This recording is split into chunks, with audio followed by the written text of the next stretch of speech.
हाँ, भाई बहुत खुशी की बात है कि आज एक दोस्त आए हैं, विवेक जी। तो पहले मैं चाहूँगा कि विवेक जी आपको थोड़ा-सा और परिचय दे दें आपका। तो विवेक जी थोड़ा-सा अपने बारे में बता दीजिए थोड़ा और इंट्रोडक्शन। गुरुजी प्रणाम। अ, आपसे मेरी मुलाकात आज से करीब 1.5 साल पहले यूट्यूब के माध्यम से ही हुई।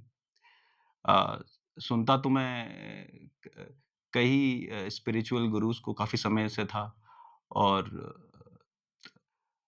लेकिन कुछ बातें होती हैं जो कहीं न कहीं किसी से अ, एक कनेक्शन सा बना देती हैं धीरे-धीरे, तो आपके साथ भी यही हुआ।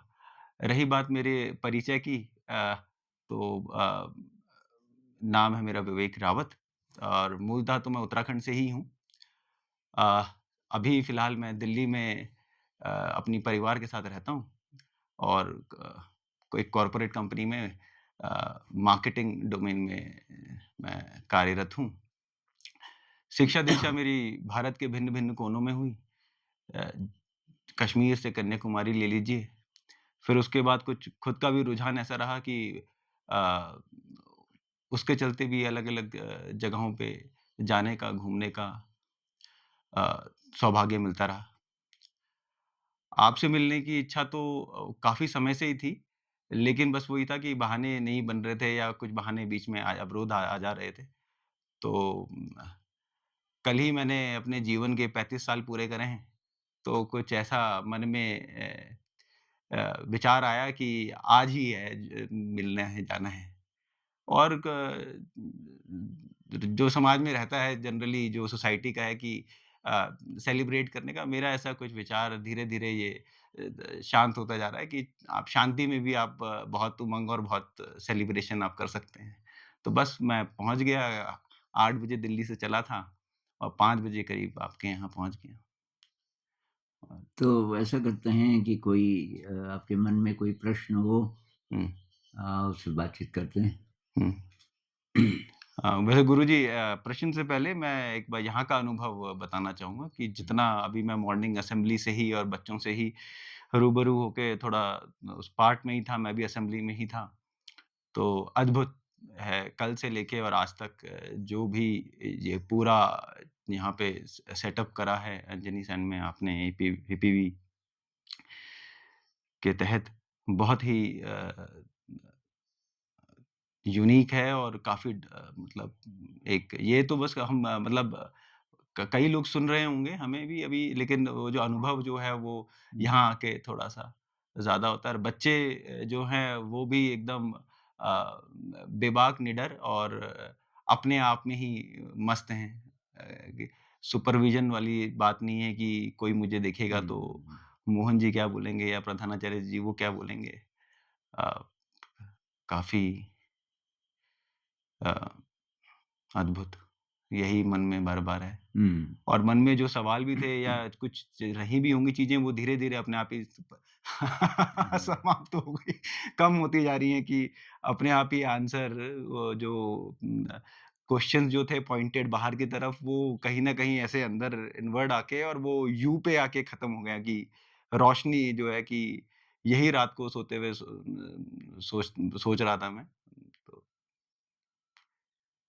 रही बात आपके मेरे मन के सवाल की, हाँ, गुरुजी सवाल तो यही है कि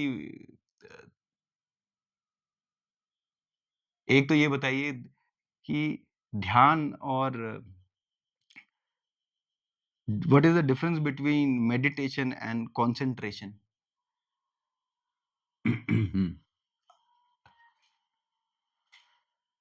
तो कंसंट्रेशन को उसका एक वो मानते हैं अ,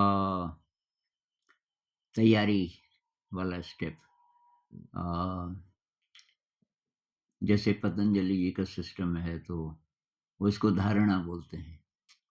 पहले बोलते हैं यम, नियम, आसन वगैरह-वगैरह प्राणायाम वगैरह, इससे शरीर तैयार होगा आपका और धीरे-धीरे फिर बोलते हैं प्रत्याहार प्रत्याहार का मतलब अब अपनी इंद्रियों को दुनिया से विथड्रॉ करके अपनी तरफ लाओ और फिर बोलते हैं धारणा, कंसंट्रेशन, किसी एक चीज़ पे कंसंट्रेट करो।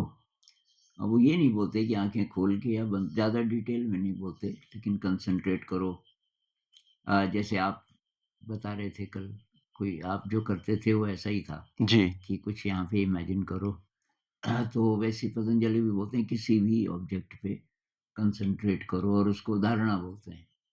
और वो करते, करते, करते, करते आपका मन एकदम जब एकाग्र हो जाए, उसमें अब और कुछ नहीं है, आप अवेयर हैं और कोई विचार नहीं है, तो वो मतलब उस समय आपका कंसंट्रेशन बहुत अच्छा हो गया और तब धारणा के बाद वो बोलते हैं ध्यान।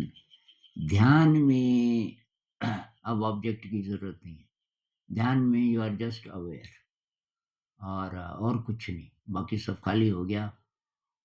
आप अवेयर हैं लेकिन अवेयर ऑफ नथिंगनेस कह लीजिए, कोई ऑब्जेक्ट नहीं, उसको वो ध्यान कहते हैं। अंतिम स्टेप वो समाधि कहते हैं जब आप भी नहीं रहते, जब ऑब्जर्वर भी खत्म हो जाए, उसको वो बोलते हैं कि समाधि। और जो बुद्धिस्ट सिस्टम में भी शुरुआत वहीं से है, थोड़ा कंसंट्रेशन वाला। और ये जो विपश्यना मेडिटेशन है तो ये सांस से शुरू होता है, तो कंसंट्रेशन ही है। उसके बाद जो बॉडी को महसूस करना, बॉडी पार्ट्स को जैसे, तो वो भी कंसंट्रेशन है, उसमें शिफ्टिंग कंसंट्रेशन हम कह सकते हैं। और फिर धीरे धीरे धीरे धीरे ये भी फिर वहीं ले जाता है। बाद में बुद्ध फिर मन की बात करते हैं, चित्तानुपස්සना, धम्मानुपස්සना, मतलब state of mind and content of the mind, उसमें जो चल रहा है उसको भी जानो। और तो हर एक स्टेप के अंत में वो कहते हैं कि जब बिल्कुल वही रह जाए, आप अ, मान लीजिए कि विचारों को देख रहे हो, बाकी सब खत्म हो गया, वो मेरे ख्याल से ये तो नहीं बोलते कि मन एकदम शून्य हो गया या कि वो अच्छी बात है, वो केवल देखने की बात करते हैं। तो अब कुछ लोग बोलते हैं कि ध्यान में कंसंट्रेशन नहीं होना चाहिए। तो अब उनका क्या मतलब है पता नहीं, पर मेरे ख्याल से तो ये ज़रूरी है। अब ये कृष्णमूर्ति जी जो बोलते हैं चॉइसलेस अवेयरनेस, मेरे ख्याल से वो आगे की स्टेज है, आगे की स्टेज है, लेकिन बिगिनर को तो कंसंट्रेशन की ज़रूरत पड़ती है। किसी भी काम में ध्यान भी अलग चीज़ नहीं है। कुछ भी सीखने के लिए कुछ बेसिक स्टेप्स तो ज़रूरी है। साइकिल सीखनी हो तो आप सीख इसलिए रहे हैं कि मेन रोड पे चला सकें, भयंकर ट्रैफिक के भी बीच में, लेकिन आप शुरू वहाँ से नहीं कर सकते, मेन रोड पे नहीं सीख सकते आप। तो कदम-कदम पे एक्सीडेंट होंगे, पुलिस भी बोलेगी भाई तू क्या कर रहा है?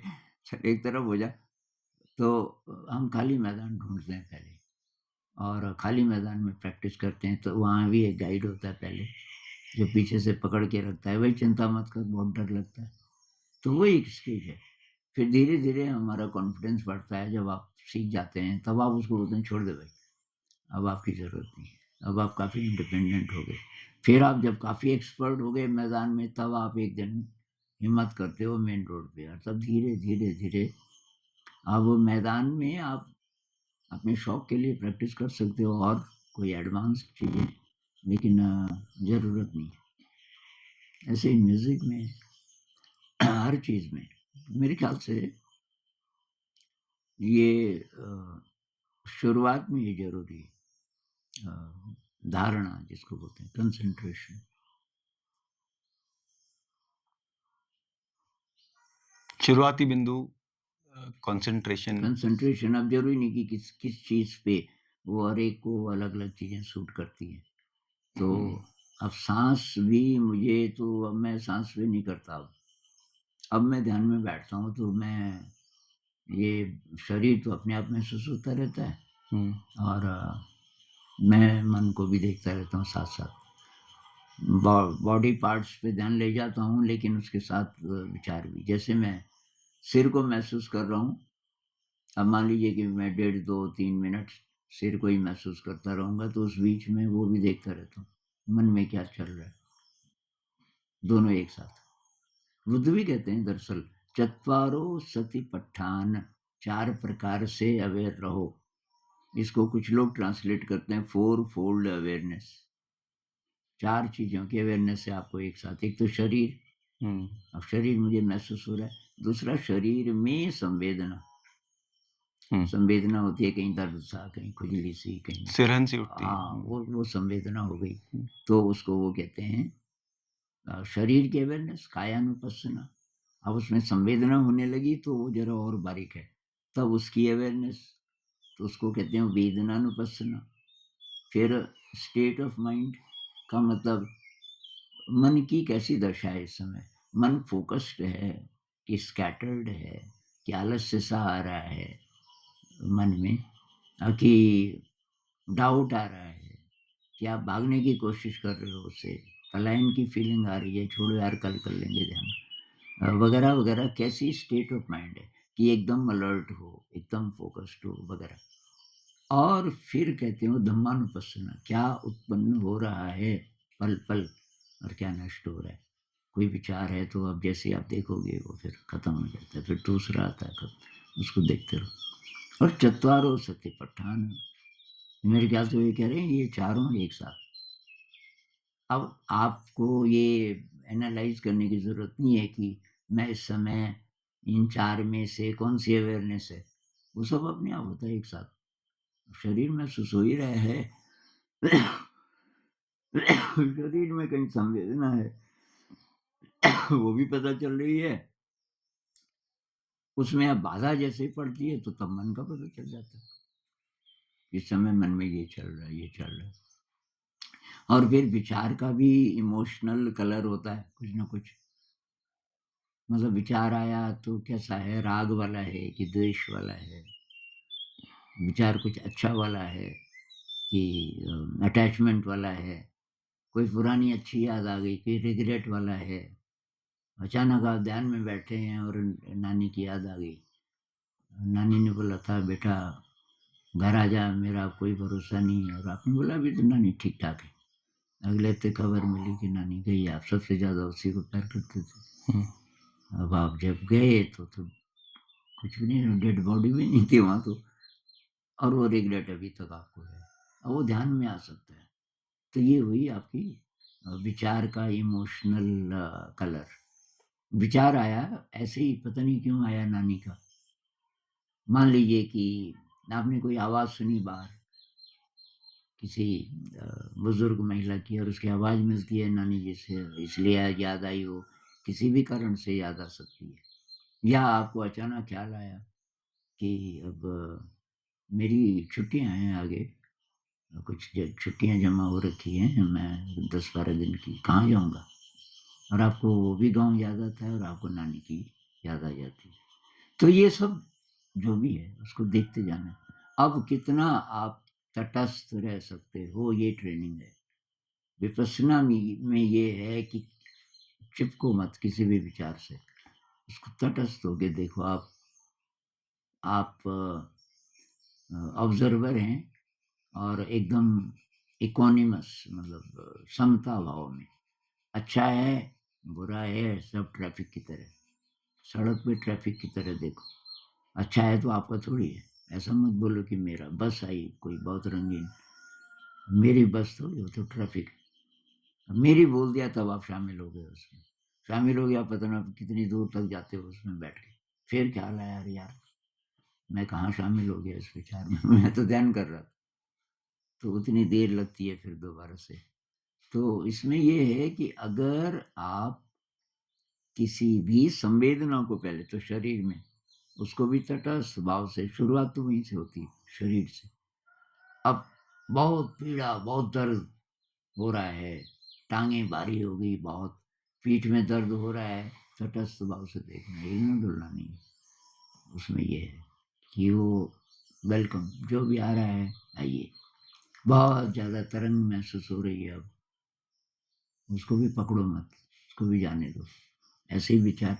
तो तब आपको ये ट्रेनिंग होती है कि ज़िंदगी में जब अलग-अलग प्रकार की घटनाएँ आती हैं, ज़िंदगी में कोई खुशी का मौका आया तो आपकी ट्रेनिंग हो चुकी है, उसमें इंडल्ज नहीं आप करोगे, दूर से देखोगे। अच्छा, कोई बुरी खबर आ गई, किसी क्लोज़ फ्रेंड की डेथ हो गई, कुछ भी ऐसे, आप उसको भी तटस्थ भाव से देख लोगे, क्योंकि आपने संवेदना को तटस्थ भाव से अ, दरअसल कोई भी चीज़ हमें खराब लगती है तो कहाँ लगती है? संवेदना और शरीर में महसूस होता है। मान लीजिए किसी की डेथ हो गई, मुझे पता चला तो अचानक पेट में कुछ होगा, छाती में कुछ होगा, वो संवेदना है। उसको देखना हम पहले से सीख गए। कैसी भी संवेदना है तटस्थ रहना। उसको ये नहीं बोलना कि ये खराब संवेदना है तू जा भई। ये हो गया द्वेष। आपको नहीं, मेरी ना कोई पसंद है ना नापसंद है, ये आया है मेहमान की तरह। देखो उसको बस, रहेगा जितनी भी देर रहेगा फिर चला जाएगा। ऐसी कोई अच्छी संवेदना, कोई अच्छी खबर आई अचानक, मान लीजिए कि कोई दोस्त आपका हॉस्पिटलाइज़ था, आप उसको देखने नहीं जा पाए, काफ़ी दिन हो गए, अचानक न्यूज़ आती है कि वो तो एकदम सही हो गया, फिट, और इतनी आशा नहीं थी, इतनी जल्दी रिकवर कर जाएगा, आपको बहुत ज़्यादा खुशी होती। खुशी होती तो कहाँ होती? तो फिर शरीर में कुछ होता है, आपके गले में कुछ होता है, छाती में कुछ होता है अंदर, तो वो संवेदना है। उसको हम देखना पहले ही सीख गए कि चिपकना नहीं है, हुँ। तटस्थ रहना है। तो ज़िंदगी को कैसे जिएँ, इसकी सबसे बढ़िया ट्रेनिंग मेरे हिसाब से विपश्यना से मिलती है। मैंने पहले काफ़ी प्रकार की ध्यान विधियाँ स्टडी की, तो ठीक है आपको एनर्जी मिल जाएगी, आप ऐसी-ऐसी स्टेट में जा सकते हो कि जो बहुत रेयर हैं। लेकिन जीवन कैसे जिएँ अगर वो नहीं सीखे तो? अब कहानियाँ भी है ना कि आप बहुत ज़्यादा सिद्ध पुरुष हो सकते हो, लेकिन ज़िंदगी में फिर भी फ़ेल हो सकते हो। जैसे दुर्वासा ऋषि, उस कहानी सुनी?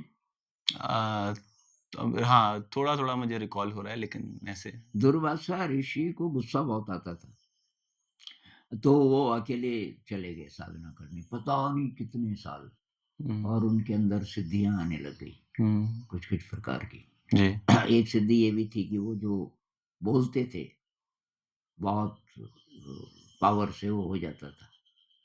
अब बहुत खुश कि मैं तो काफ़ी एडवांस्ड हो गया, एकदम शांत हो गया, हुँ, गुस्सा खत्म हो गया होगा। हुँ, लेकिन पता कैसे चले, कोई तो है नहीं यहाँ, मैं अकेला हूँ, हुँ, इंटरैक्शन से पता चलेगा। हुँ। तो वो सबसे पहले गए इस आश्रम में, एक आश्रम में, और वहाँ शकुंतला थी, एक लड़की। जी। तो एक दुष्यंत राजा आए थे, और राजा तो पता नहीं शिकार खेलने आए, फिर रात हो गई होगी। लेकिन उनको ये लड़की इतनी पसंद आई कि वो कुछ दिन वहीं रह गए और उससे शादी कर ली। लेकिन बोले कि अभी मैं ज़रा वहाँ तैयार करता हूँ लोगों को, हुँ, मैं अचानक कहाँ ले जाऊँ इसको, तो हुँ, उसके बाद मैं दोबारा आऊँगा। तो ये तो खोई हुई थी, शकुंतला खोई हुई थी दुष्यंत की याद में, और ये उसी की झोपड़ी में गए सबसे पहले कि बेटा मुझे भिक्षा दो। उसने सुना भी नहीं। वो इतनी खोई हुई थी, इतनी लॉस्ट थी कि उसको नहीं सुनाई नहीं, या नहीं समझ आया। पीछे मुड़ के भी नहीं देखा। उन्होंने दोबारा बोला मुझे भिक्षा दो, फिर भी कुछ नहीं हुआ। तीसरी बार उसका सारा जो गुस्सा था कि जा, जो तू जिसकी सोच में डूबी है, वो तुझे हमेशा के लिए भूल जाएगा। इतने में सहेलियाँ आ गई थी। तो इसको अब होश आया कि ये क्या हुआ? तो उसकी एक जो बहुत क्लोज़ फ्रेंड, एक दोस्त, उसको पता था दुर्वासा ऋषि के बारे में। तो भागी कि ऋषि उनके पैर पकड़ लिए, ऐसा मत करो। वो बेचारी, उसका दोष नहीं है, वो ऐसा-ऐसा हुआ था, राजा आए थे। इतने में दुर्वासा ऋषि को भी होश आ गया। मैं तो आया ही इसीलिए था ये देखने कि ये तो शुरू में ही गुस्सा आ गया, इतना ज़्यादा, और ऐसा श्राप मैंने दे दिया। उसने कहा बेटा श्राप तो मैं वापस नहीं ले सकता। मेरी मेरी जो शक्ति है वो ये है कि मैं श्राप दे सकता हूँ। लेकिन उसने आँखें बंद की कि दुष्यंत ने कोई अंगूठी दी है उसको। क्या अंगूठी तो है। अच्छा कि अगर ये अंगूठी वो दिखाएगी ना राजा को, तो तब राजा पहचान जाएगा। अभी वो भूल चुका है उसके बारे में, लेकिन वो अंगूठी तो वो भी खुश हो गई।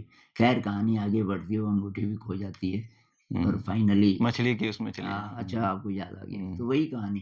तो इसमें क्या है कि सिद्धि तो उसको मिली, मतलब ध्यान में बहुत गहरे तो गया, हुँ, लेकिन ज़िंदगी जीने की आर्ट फिर भी नहीं सीख हुँ। पाया। थियोरेटिकल आपने एक्सपर्टीज़ हासिल हासिल कर ली। हाँ, उससे आपको ब्लेसिंग्स या कह लीजिए वरदान मिल गया आपको। हाँ, लेकिन जो प्रैक्टिकल करना था असल ज़िंदगी में, समाज के बीच में, वहाँ पे आके आप वहाँ पे।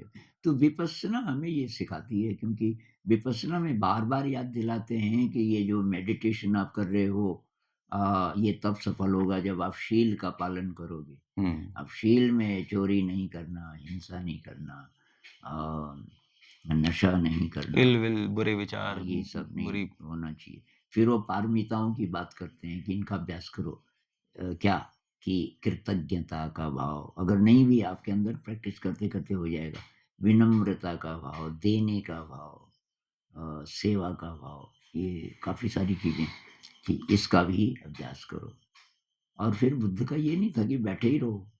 उन्होंने जो ये किया ना कि खाना जो भिक्षा में जो मिलेगा, मतलब लोगों के बीच जाना पड़ेगा तब। अगर भिक्षा से ही खाना आएगा, तो इसलिए नहीं था कि आप सब मतलब भिक्षा ही लेनी चाहिए किसी साधक को। वो ये था कि तब आपका इंटरैक्शन होगा। क्योंकि उनको तो बड़े-बड़े राजा सब देने के लिए तैयार रहते थे, तो कहीं जाने की ज़रूरत नहीं थी उनको। लेकिन बुद्ध ने ये इसलिए बनाया कि ये तो तब आश्रम से बाहर ही नहीं निकलेंगे, तो जनता के बीच जाने का ये एक तरीका फिर ये हो जाएगा फिलहाल। जैसे विचारों के रंग आप बता रहे थे कि हाँ, अलग-अलग तरह रंग के विचार आए, वैसे ही समाज में लोग इंसानों के भी अलग-अलग रंग बहुत हैं और प्रकार उसमें टेस्ट होगा जो भी बहुत प्रकार के। जो कहीं वो बोलते हैं चरे वेति भिक्षवे, हे भिक्षुओं चलते रहो, बहुजन हिताय, बहुत लोगों की भलाई के लिए चलते रहो। तो उनका जो समाज को बदलने का के लिए भी एक टूल की तरह था। एक तो व्यक्तिगत हुँ, अपने को फ्री करना तमाम वासनाओं से, तमाम तमाम नेगेटिव इमोशंस वगैरह-वगैरह से और पिछले दुष्कर्मों का जो भी असर होगा वो सब खत्म करने के लिए एक तरीका, लेकिन समाज को भी बदलने के लिए। और ये और किसी टेक्नीक में नहीं बोलते। ये जो कंडीशंस बुद्ध ने रखी हैं शील की खासकर। और दूसरी बात कि बैठना एक ही पक्ष है। बैठ के जो ध्यान कर कर रहे हैं हम, ये सारा फिर हर समय। तो फिर वो बोलते हैं आलोकिते विलोकिते संपजानाति। आप पहले वो बोलते हैं आपका शरीर बैठा है, चाहे लेटा है, चाहे खड़ा है, चाहे चल रहा है, चाहे आप कुछ काम कर रहे हैं, be aware of the body,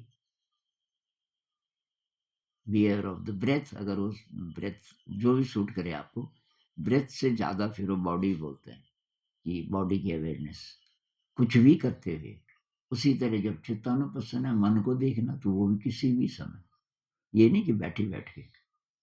तो हर समय आप अवेयर रहने की भी कोशिश कर रहे हो और फिर तब इंटरैक्शन में जनता के साथ इंटरैक्शन होगा ही होगा। वही हम बोल रहे हैं झूठ नहीं बोलना, किसके साथ बोलोगे? अब मैं गुफ़ा में रह रहा हूँ, झूठ किसके साथ बोलूँगा? तो हुँ, झूठ नहीं बोलना मतलब वो समाज की बात कर रहे हैं, आपका इंटरैक्शन होगा। अ, अभी की परिस्थितियों में अगर हम बोलें कि भई ये आप ऑफ़िस में हैं, आप परिवार में हैं, आप दोस्तों के बीच में हैं, झूठ नहीं बोलना, कहीं भी, किसी भी स्थिति में। मेरे से गलती हो गई उसको छुपाने के लिए आसानी से मैं झूठ बोल सकता हूँ। पर अगर मैं साधक हूँ तो मेरा खटकेगा यार, तो शील टूट रहा है, झूठ तो बोलना नहीं है, तो मैं क्या करूँ? तो उसमें कहते हैं कि हिम्मत नहीं हो रही अभी तो चुप हो जाओ, चुप रहो, झूठ मत बोलो, चुप रहो बस, कुछ मत बोलो। अगर आपके पास अभी वो हिम्मत नहीं आई सच बोलने की, या सच बोलने से कोई नुकसान हो सकता है बहुत बड़ा, हुँ, आपका या किसी और का, तो चुप रह जाओ उस समय। तब ऐसी-ऐसी युक्तियाँ निकालते हैं कि कम से कम झूठ मत बोलो। तो इसलिए मुझे विपश्यना पसंद आया। तो गुरुजी कहीं इसमें वही बात है कि हम एक लीनियर या कहें कि सिंक्रोनिसिटी अंदर जो है वही बाहर है। जो मन में जो है वही मैं बोल रहा हूँ। ऐसा कुछ डिफरेंस ऑफ ओपिनियन या डिफरेंस ऑफ मेरे विचारों का कुछ वो नहीं है। मैं सोच कुछ और रहा हूँ लेकिन बोल मैं इसलिए रहा हूँ ताकि किसी को बुरा ना लग जाए या कोई झूठ बोल दिया मैंने कि उससे काम निकल जाए। लेकिन मन में पता है कि ये चीज़ तो ठीक नहीं है। हुँ। हाँ, वही।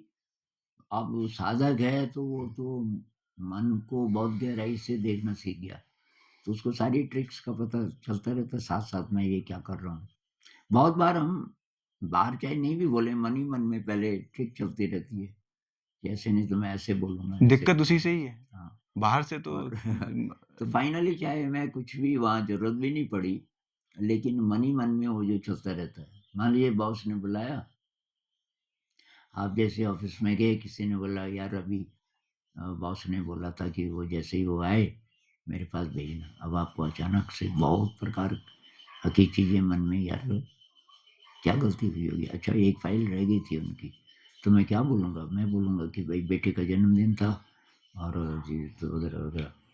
लेकिन अब आप साधना भी कर रहे हैं, लेकिन ये तो झूठ है, तो मैं क्या करूँ? अब मैं सच बोल दूँ कि थोड़ा आलस से आ गया, नहीं कर पाया मैं तो अब नाराज़ होगा, डाँटेगा मुझे वगैरह-वगैरह। खैर, अब ये सब उमड़-घुमड़ चल रहा है और आप अंदर गए तो भाई बॉस ने बोला कांग्रेचुलेशंस, आपने तो वो जो पिछला मैंने दिया था ना वो प्रोजेक्ट आपको, वो सैंक्शन हो गया। आपने बोला मैं क्या सोच रहा था, ये क्या हो गया? तो ये सब नाटक जो भी अंदर चलता रहता है, आसान नहीं है। अ, पर विपश्यना हमें ये सिखाता है। जी। नहीं, बिल्कुल आपने एकदम प्रैक्टिकल एग्ज़ाम्पल है। हमारे यहाँ रिव्यूज़ जैसे रहते हैं आपके महीने में, तो आदमी के दिमाग में मैं ही नहीं मेरे जितने भी सहकर्मी हैं, कलीग्स हैं, सबके मन में यही चलने लग जाता है 2 दिन पहले। सपोज़ अगर 5 दिन पहले मेल आ चुका है कि फलाना-फलाना दिन on Saturday will have this review. मन में विचार, क्या होगा? कैसे हुँ, होगा? हुँ, हुँ, अब इसमें एक स्टोरी ये भी है कि अगर आपके वो कर्म जो ड्यूटी करने के आपके हैं, अगर वो आपने उनका निर्वहन किया है हुँ, मन से, तो कोई परवाह ही नहीं है कि वो क्या हुँ, होगा, कब होगा। हुँ, औचक भी हो जाए तभी भी हो हुँ, जाएगा। हुँ, ल लेकिन वो कर्म नहीं हुए जो होने चाहिए थे। हुँ, हुँ, सच झूठ से भी पहले हम चले जाते हैं, जो हुँ, बेसिक सी हुँ, बात है। हुँ, अब मन में डर, वो फिर देन जो ये शील नहीं है तो उसके फिर कंपाउंडिंग इम्पैक्ट आएँगे नेगेटिविटी के थ्रू, जो भी डर है और उससे फिर कोर्टिसोल लेवल आपका बढ़ेगा, आपका ब्रेन का डिट आप वो क्रिएटिविटी में काम की तरफ सोच सकते थे, लेकिन वो आप अभी डिफेंस मैकेनिज़्म में चले जाएँगे। आपकी वो जो जो हम कहते हैं कि इंसान की जो बेसिक है सर्वाइवल इंस्टिंक्ट कि मैं ये मीटिंग कैसे सर्वाइव कर जाऊँगा। हुँ, और उसमें भी वैसे मेरा तो व्यक्तिगत ये रहता है कि मैं तो एक्सेप्ट कर जाता हूँ। मैं तो मतलब उसका लेकिन फिर आपके पास वो कहते हैं कि गट्स कलेजा होना चाहिए कि वो आप सह जाओ उनकी कटाक्ष बातें हुँ, और उसका फिर पॉज़िटिविटी ये है कि एट लीस्ट आप फिर देन उसके बाद वो चीज़ नहीं दोहराएँगे। हुँ। और थोड़ा स्ट्रॉन्ग हो जाएँगे। हर बार अगर हम सच का साथ दे सकें, हाँ, तो ज़रा और स्ट्रॉन्ग हो जाते हैं पहले से। और आपका मैनेजर या आपका जो भी सीनियर है मतलब मैं इस संक्षेप में इस कॉन्टेक्स्ट में बात हो रही है इसलिए या कोई भी हो, कोई अगर स्टूडेंट भी है कोई भी बड़ा आपसे जो देख रहा है, उसके मन में भी आपके प्रति एक इमेज बन जाएगी कि ये जब आप नहीं हैं, आपकी गैर हाज़िरी में भी कहीं अगर वो कि हुँ, नहीं वो मतलब कि उसने गलत तो नहीं क्योंकि वो तो ऑलरेडी अपनी ही कटाक्ष कर देता है या अपना ही हुँ, गलती को भी सामने रख देता है। तो ये कहीं न कहीं सामने वाले के भी मन में आपके लिए कहीं न कहीं पॉज़िटिविटी आ ही जाती है वो। हुँ, हुँ, बहुत छोटे स्तर की बात है लेकिन आम अमूमन आम ज़िंदगी में गुरुजी यही है हुँ, कि हुँ, ठीक है कि कैसे डे टू डे और इस जो भी जीवन चल रहा है इसको कैसे अब ब्यूटीफुली आदमी चलाए। इसको हुँ, ऑप्टिमाइज़ बिल्कुल, कितना करते चले जाए। बिल्कुल। तो फिलहाल इतनी बात करें क्या? नहीं गुरुजी एक और चीज़ थी हुँ, आप जो ल्यूसिड ड्रीम का आप बहुत वो करते हैं हुँ, हुँ, हुँ, ज़िक्र, तो क्या होता है कि जनरली होता तो कई लोगों के साथ होगा। अब क लेकिन अब व्यक्त कैसे करा जाए? जनरली आदमी मन ही मन ये मानता है होता होगा सबको, इसलिए भी नहीं ज़िक्र करता है। हुँ, लेकिन जब उसके पीछे जैसे आपसे पता चल गया कि ये तो इतने महान पुरुष और इतने लोगों ने पहले ये हुँ, हुँ। ल्यूसिड ड्रीम में ही डिस्कवरीज़ हुई हैं और अब आप खुद प्रैक्टिस करते हैं। हुँ, तो मुझे बचपन में ये होते थे हुँ, एक्चुअली। हुँ, और कैसे होते थे कि उसमें मैं ये ड्रीम करता था कि मुझे पता चल रहा है कि मैं सपने में ही हूँ और सपने में ही मैं जिस घर में रह रहा हूँ, उसी घर में मैं सपोज़ अगर मैं इस कमरे में सो रहा हूँ, तो किचन वहाँ नीचे है, तो मैं यहीं से जा रहा हूँ और वहाँ नीचे जा रहा हूँ। पूरा ऑब्ज़र्वेशन तो वो रहता था। किस उम्र के थे आप? मैं उस टाइम रहा होऊँगा 5-6 साल का रहा होऊँगा मैं। फिर उसके बाद? कश्मीर में थे उस टाइम मुझे लगता है हाँ, हाँ, याद है मुझे यही टाइम उसके था। बाद नहीं हुए फिर? उसके बाद फिर कभी-कभी हुए, हुँ, कभी-कभी हुए कि सपने में पता चल गया कि ये सपना ही चल रहा है। तो अगर डरावना सपना भी है तो कोई दिक्कत नहीं, सपना है क्योंकि पता चल गया है सपना है तो ठीक है फिर जो लास्ट मुझे सपना याद है अपना जो जिसमें मैं था कि वो सपने में मैं हूँ, मैं ही पता नहीं कहाँ ही गु गु गु गुजरात में गिर के आई थिंक वो जंगल रहे होंगे क्योंकि लॉइन तो इंडिया में वहीं मिलते हैं। हुँ। तो किसी देवी के टेम्पल में हम चले गए और मेरे साथ कोई और भी थे जिनको मैं नहीं जानता हूँ शायद वो ये सपने में हुआ कि एक्चुअली? सपने में। अच्छा, हाँ। किस उम्र के थे? नहीं ये तो अभी आई थिंक 6-8 महीने पहले ही हुआ होगा ये सपना तो। अच्छा, और उनकी जो वो जो है हुलिया कह लीजिए, कुछ कह लीजिए जो जो प्रधानाचार्य हैं हमारे उनसे ही कोई मिलती-जुलती थी। हुँ। तो कि हम हैं और सडनली रात हो जाती है, प्लानिंग नहीं हो पाती है और शेर तो बड़े एक्टिव ही हैं वहाँ गाँव वालों के साथ एक्चुअल में ऐसे ही रहते हैं। मैं रहा तो हूँ वहाँ कुछ दिन, अच्छा। उस इलाके में। हाँ, ओके, तो वहाँ तो वैसे ही है बहुत एकदम, तो मैं वो माता का मंदिर थोड़ा टीले पे है, हल्का-सा ऊँचा, तो वहीं पे हमने रात गुज़ारी है। मैं पूरे सपने में देख रहा हूँ कि वो है, तो मैंने बोला शक्ति का ही उसमें है तो क्या होगा अब जो होगा वो तो फिर विधि का विधान है। तो ऐसे करके सपना मुझे पूरा याद है कि वो सपने में मैं ही था। तो ऐसे चलते रहे पर कंटिन्यूटी में नहीं था। इसको तो आप कैसे कहेंगे? आपने वैसे पहले भी ज़िक्र काफ़ी किया है इस बारे में कि हाथों का ध्यान और कैसे इसको और बढ़ाए। लूसिड ड्रीम्स हों और कैसे 2 सवाल हैं। एक तो ये कि लूसिड ड्रीम मुझे ज़्यादा कैसे हों? जी। दूसरा उसको सस्टेन कैसे करें? अब 1-2 सेकंड का हुआ, हाँ, तब तक नींद खुल गई, तो भी हाँ, कोई फ़ायदा नहीं। जी। तो इसके लिए एक बहुत बड़ी एक्सरसाइज़ कौन-सी एक्सरसाइज़ किस पे काम करेगी ये कहना मुश्किल है, प्रैक्टिकल करना पड़ेगा। एक तो ये है कि दिन में कई-कई बार आप अपने हाथ देखो। ठीक है। अब जैसे बहुत बार तो हम अकेले होते हैं ना, ऐसे हाथ देखने में किसी को भी पता थोड़ी चल रहा है आप क्या कर रहे हुँ, हो। ऐसे देख लो कि और उस समय सडनली ऐसा भाव करो कि कहीं ये सपना तो नहीं है। हुँ। क्योंकि सपने में भी तो सब कुछ रियल लगता है। जी, तो मेरे 10 उँगलियाँ हैं अंगूठा वगैरह जोड़ के। अभी ये बायाँ इधर को है, दाहिना इधर को है। अच्छा ठीक। जैसे कि सपना ही है ये, कहीं सपना ना हो। हुँ, वही ऐसे किया आपने 10 सेकंड, 15 सेकंड इतना भी बहुत है। ज़्यादा टाइम है तो 1 मिनट। ऐसे दिन में बहुत-बहुत बार। हुँ, अब जैसे जितनी बार आप बाथरूम गए तब कर सकते हो। थोड़ी देर तक भी देख सकते हो। कहीं सपना तो नहीं है? कैसे पता चलेगा? 1, 2, 3, 4, 5 इसमें 5 हैं। 1, 2, 3, 4 इसमें भी 5 हैं। अंगूठा इधर, ये इधर है। अच्छा, ये बार-बार करना है और सोते समय ज़रा ज़्यादा। एक सोते समय संकल्प करना है, मंत्र जैसा बना लो आप कि आज रात जब सपना होगा, कोई भी सपना होगा मुझे पता चल जाएगा कि ये सपना है। आज रात सपना होगा तो मुझे पता चल जाएगा कि ये सपना है। अच्छा और छोटा भी बना सकते हो इस मंत्र को। अ, मुझे लूसिड ड्रीम मुझे लूसिड ड्रीम चाहिए वगैरह। एक दिन क्या हुआ 4-5 साल पहले की बात है, मैं ऐसे ही बोल रहा था मंत्र के ये मुझे नई-नई चीज़ें पता चली। मुझे तो अपने आप होते रहे लूसिड ड्रीम मैंने कुछ नहीं किया, मुझे पता भी नहीं था। पर तब मैंने जब लॉकडाउन चल रहा था उससे भी पहले शायद मुझे अचानक ये पता चला कि लूसिड ड्रीम तो साइंटिफिक है और इस पे तो ये अ, न्यूरो साइंस वाले बहुत रिसर्च कर रहे हैं, बहुत टाइम से। तो मैंने कहा यार ये तो मुझे कब से होता है। मैंने 10 साल से लिख भी रहा था उनको। मतलब 2011 से मैंने बहुत सारे ड्रीम्स लिखे हुए। मेरी 2 डायरियाँ, एक डायरी तो कभी भर गई थी, दूसरी चल रही है। एक और डायरी जिसमें मैं साधारण सपने लिखता हूँ, जो लूसिड नहीं थे।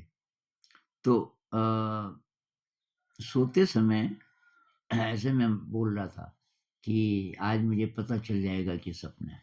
मुझे पता चल जाएगा कि सपना है।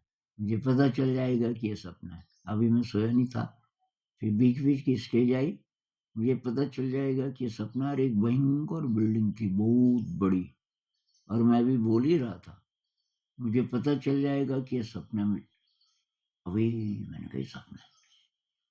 बस मैंने कहा अंदर मत जा। तो मैं क्या करता हूँ, मैं आकाश को ढूँढता हूँ और उड़ जाता हूँ। उड़ते-उड़ते ध्यान करता हूँ।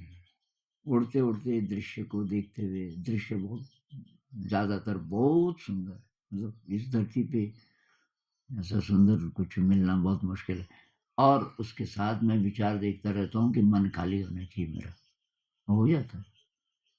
उतनी विचार शून्यता ध्यान से बहुत रेयर, लेकिन वहाँ एकदम मतलब कई-कई, कभी-कभी मिनट तक हो सकता है, उससे भी ज़्यादा। एक दिन मैंने कहा यार कितनी देर तक ये एक्सपीरियंस हो रहा होगा, मुझे पता कैसे चले? तो मैंने कहा मैं गायत्री मंत्र बोलता हूँ। तो मैं मन ही मन में बहुत फ़ास्ट स्पीड नहीं, ठीक-ठाक। ओम भूर्भुवस्सुः तत्सवितुर्वरेण्यं भर्गो देवस्य धीमहि धियो यो न प्रचोदयात्। ये मैंने 10 बार बोला। अभी चल ही रहा था ड्रीम में, उड़ भी रहा था। अब मैंने कहा मैं जागे हुए में देखूँगा कि कितना टाइम होता है इसी स्पीड से। तो खैर तो एक्सरसाइज़ेज़ एक तो ये हाथ वाली, दूसरी एक्सरसाइज़ कि ये सपना तो नहीं है, आप आदमी देख रहे हो लेकिन जगह देख रहे हो, ये सपना तो नहीं है। कहाँ हूँ मैं? अपने कमरे में हूँ और ये दोस्त लोग हैं, पर ये फिर भी तो सपना हो सकता है। कब आया मैं यहाँ? इससे पहले सुबह का टाइम है। यहाँ तो मैं पहले कहाँ था? अभी कुछ देर पहले मैं बाहर था। अच्छा, अच्छा। तो मेरे पीछे क्या है? पीछे देखे बिना कि पीछे तो शेल्फ्स हैं, उनमें किताबें हैं। अब मैं पीछे मुड़ के देखता हूँ, जैसे एक्चुअली सपने ये अगर मैं बार करूँगा दिन में, तो कभी सपने में ऐसा होगा। सपने में मतलब मुझे ऐसा लग रहा है कि मैं तो एक्सरसाइज़ कर रहा हूँ। पता है कि ये तो रियलिटी है, मेरा कमरा है, ये दोस्त लोग हैं, हम वीडियो बना रहे हैं। मेरे पीछे क्या है? पीछे तो शेल्फ्स हैं और मैं पीछे देखता हूँ और वहाँ खिड़की है और खिड़की के बाहर आकाश दिख रहा है, दृश्य दिख रहा है। भई ये तो सपना है, कितना रियल लग रहा था मुझे। हुँ। एक दिन क्या हुआ, मैं मेडिटेशन रूम में था, अभी टीचर्स आने वाले थे कि सामूहिक सीटिंग होगी, लेकिन दिन का समय था। हम दिन के समय में करते नहीं वैसे, मैंने कहा चलो ये बढ़िया। फिर मैंने देखा फर्श पे कुछ नहीं है, कोई दरी वगैरह कुछ नहीं है और जगह-जगह गड्ढे हैं, गड्ढों में पानी भरा है। मुझे बड़ा अजीब लगा, यार ये ध्यान के लिए लोग आ रहे हैं तो ये फर्श की ये हालत क्यों है? तो मैंने कहा ध्यान का ही कमरा है क्या ये? और मैंने इधर-उधर देखा, भई मैंने कहा सपना है। बस दरवाज़ा खुला था। तो जब ये सपना हो तो उसको सस्टेन कैसे किया जाए, उसके लिए भी अच्छी एक्सरसाइज़ है। जो हुँ। मैं अब सीखा, अब करने लगा पिछले 4-5 सालों से।